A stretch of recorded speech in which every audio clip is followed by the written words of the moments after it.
সব latest update পেতে subscribe করুন আমাদের চ্যানেলে আর বেল আইকনে ক্লিক করতে ভুলবেন না।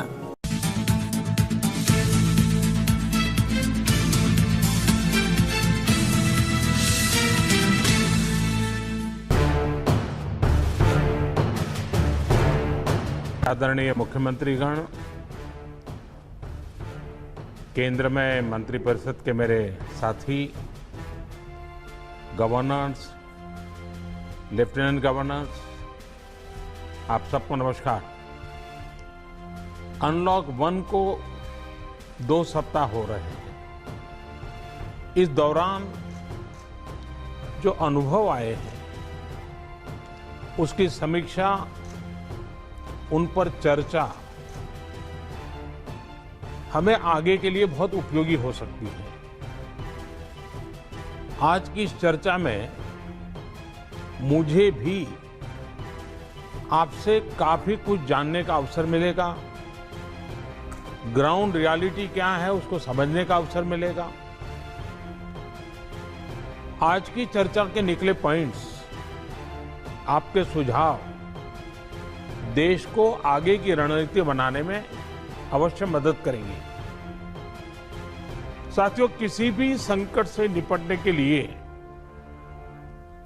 टाइमिंग का बहुत महत्व होता है।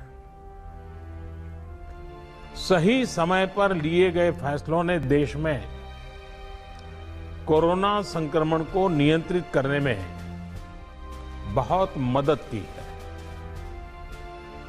भविष्य में जब कभी भारत की कोरोना के खिलाफ लड़ाई का अध्ययन होगा तो ये दौर इसलिए भी याद किया जाएगा कि कैसे इस दौरान हमने साथ मिलकर के काम किया, कोऑपरेटिव फेडरलिज्म का सर्वोत्तम उदाहरण प्रस्तुत किया। साथियों, जब कोरोना दुनिया के अनेक देशों में चर्चा का विषय भी नहीं बना था, तब भारत ने इससे निपटने के लिए तैयारियां शुरू कर दी थी, फैसले लेने शुरू कर दिए थे। हमने एक एक भारतीय की जिंदगी को बचाने के लिए दिन रात मेहनत की है। बीते हफ्तों में हजारों की संख्या में हमारे भारतीय भाई बहन विदेश से अपने वतन वापस लौटे हैं। बीते हफ्तों में लाखों की संख्या में प्रवासी श्रमिक अपने अपने गांव पहुंचे हैं। रेल, रोड, एयर, सी सारे मार्ग करीब करीब अब खुल चुके हैं। लेकिन इसके बावजूद, हमारी इतनी जनसंख्या होने के बावजूद भारत में कोरोना संक्रमण उस जैसा विनाशकारी प्रभाव नहीं दिखा पाया जो दुनिया के और देशों में कोरोना ने आफत पैदा की है। दुनिया के बड़े बड़े एक्सपर्ट्स, हेल्थ के जानकार, लॉकडाउन और भारत के लोगों द्वारा दिखाए गए अनुशासन की आज भारी चर्चा हो रही है। आज भारत में रिकवरी रेट 50% से ऊपर चला गया है। आज भारत दुनिया के उन देशों में अग्रणी है जहां कोरोना संक्रमित मरीजों का जीवन बच रहा है। कोरोना से किसी की भी मृत्यु दुखद है। हमारे लिए किसी एक भारतीय की भी मृत्यु असहज करने देने वाली है। लेकिन ये भी सच है कि आज भारत दुनिया के उन देशों में है जहां कोरोना की वजह से सबसे कम मृत्यु हो रही है। अब अनेक राज्यों के अनुभव आज आत्मविश्वास जगाते हैं कि भारत कोरोना के इस संकट में अपने नुकसान को सीमित करते हुए आगे बढ़ सकता है, अपनी अर्थव्यवस्था को तेजी से संभाल सकता है।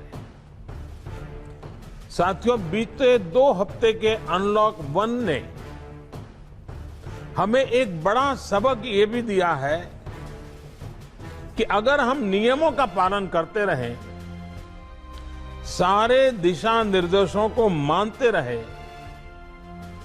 तो कोरोना संकट से भारत को कम से कम नुकसान होगा।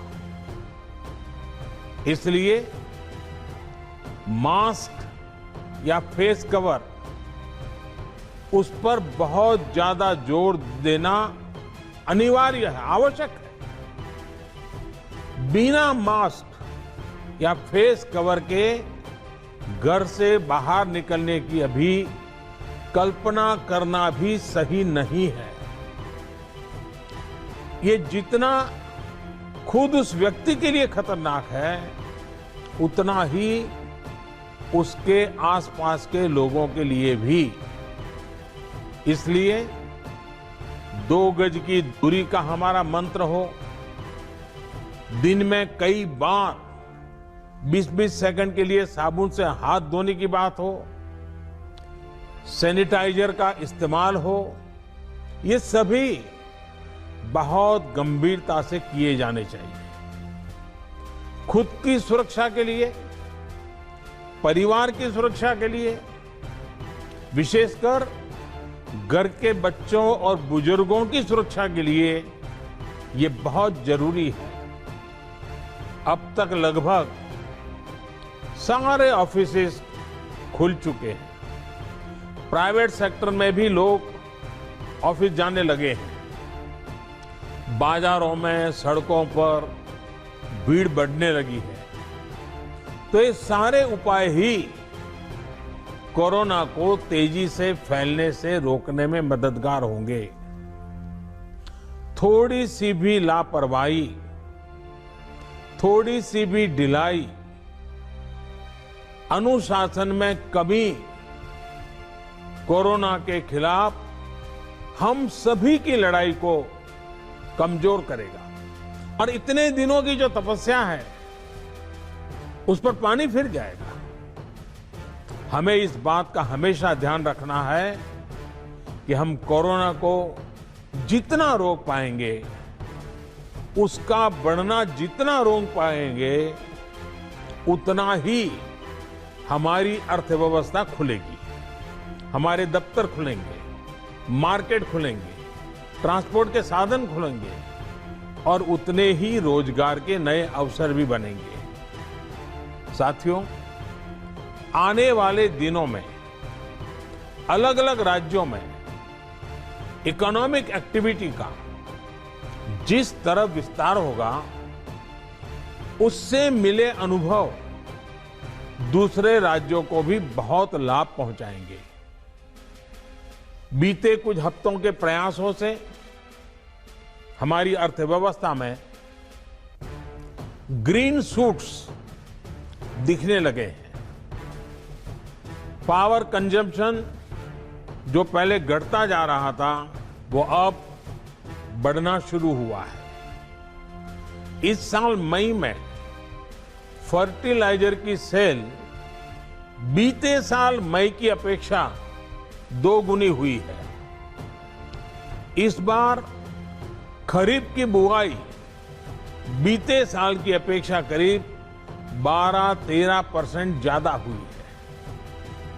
2 व्हीलर्स का प्रोडक्शन लॉकडाउन से पहले के स्तर का करीब करीब 70% तक पहुंच चुका है।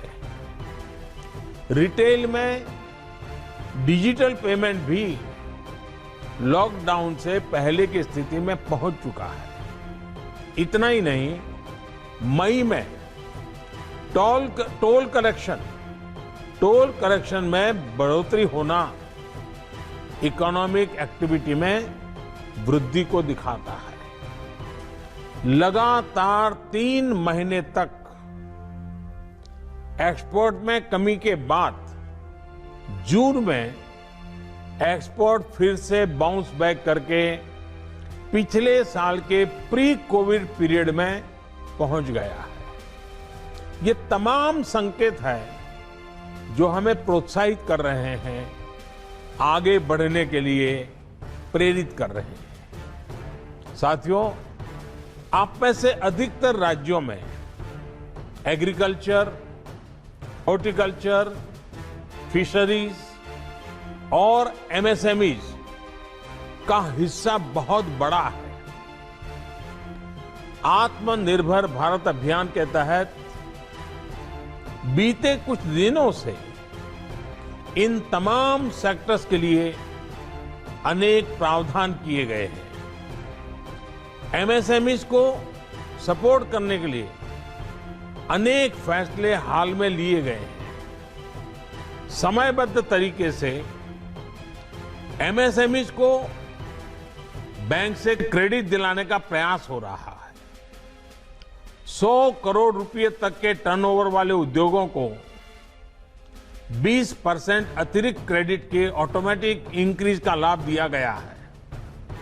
अगर हम बैंकर्स कमिटीज के माध्यम से ये सुनिश्चित करेंगे कि उद्योगों को तेजी से क्रेडिट मिले, तो वो जल्द से जल्द काम शुरू कर पाएंगे, लोगों को रोजगार दे पाएंगे। साथियों, हमारे यहां जो स्मॉलर फैक्ट्रीज हैं, उन्हें गाइडेंस की, हैंड होल्डिंग की बड़ी जरूरत है। मुझे पता है आपके नेतृत्व में इस दिशा में काफी काम हो रहा है। ट्रेड और इंडस्ट्री अपनी पुरानी रफ्तार पकड़ सके, इसके लिए वैल्यू चेन पर भी हमें मिलकर काम करना होगा। राज्यों में जहां कहीं भी स्पेसिफिक इकोनॉमिक एक्टिविटी पॉइंट्स हैं, वहां 24 घंटे काम हो, सामानों की लोडिंग अनलोडिंग तेजी से हो, एक शहर से दूसरे शहर तक सामान जाने में स्थानीय स्तर पर किसी तरह की दिक्कत ना हो, तो इकोनॉमिक एक्टिविटी और तेजी से बढ़ेगी। साथियों, किसान के उत्पाद की मार्केटिंग के क्षेत्र में हाल में जो रिफॉर्म्स किए गए हैं, उससे भी किसानों को बहुत लाभ होगा। इससे किसानों को अपनी उपज बेचने के लिए नए विकल्प उपलब्ध होंगे, उनकी आय बढ़ेगी और खराब मौसम के कारण, स्टोरेज के अभाव के कारण उनको जो नुकसान होता था, उसे भी हम कम कर पाएंगे। जब किसान की आय बढ़ेगी तो निश्चित रूप से डिमांड भी बढ़ेगी और राज्य की अर्थव्यवस्था की गति भी बढ़ेगी। विशेष तौर पर नॉर्थ ईस्ट और हमारे आदिवासी इलाकों में फार्मिंग और हॉर्टिकल्चर, इसके लिए अनेक अवसर बनने वाले हैं। ऑर्गेनिक प्रोडक्ट्स हो, बाम्बू प्रोडक्ट्स हो, दूसरे ट्राइबल प्रोडक्ट्स हो, उनके लिए नए मार्केट का द्वार खुलने वाला है। लोकल प्रोडक्ट के लिए जिस क्लस्टर बेस्ड रणनीति की घोषणा की गई है, उसका भी लाभ हर राज्य को होगा। इसके लिए जरूरी है कि हम हर ब्लॉक, हर जिले में ऐसे प्रोडक्ट्स की पहचान करें जिनकी प्रोसेसिंग या मार्केटिंग करके एक बेहतर प्रोडक्ट हम देश और दुनिया के बाजार में उतार सकते हैं। साथियों, बीते दिनों आत्मनिर्भर भारत अभियान के तहत जितनी भी घोषणाएं की गई हैं, वो एक निश्चित समय सीमा के भीतर जमीन पर उतरे, इसके लिए हमें एकजुट होकर काम करना है। इस पृष्ठभूमि में कोरोना से लड़ाई और इकोनॉमिक एक्टिविटी से जुड़े आपके जो सुझाव हैं, जो तैयारियां हैं, वो जानने के लिए मैं बहुत उत्सुक हूं और मुझे पक्का विश्वास है कि अनुभव के आधार पर आपकी जो बातें आएगी वो आने वाले रणनीति बनाने में बहुत काम आएगी। मैं गृह मंत्री जी से आग्रह करता हूं कि वे आगे की चर्चा का संचालन करें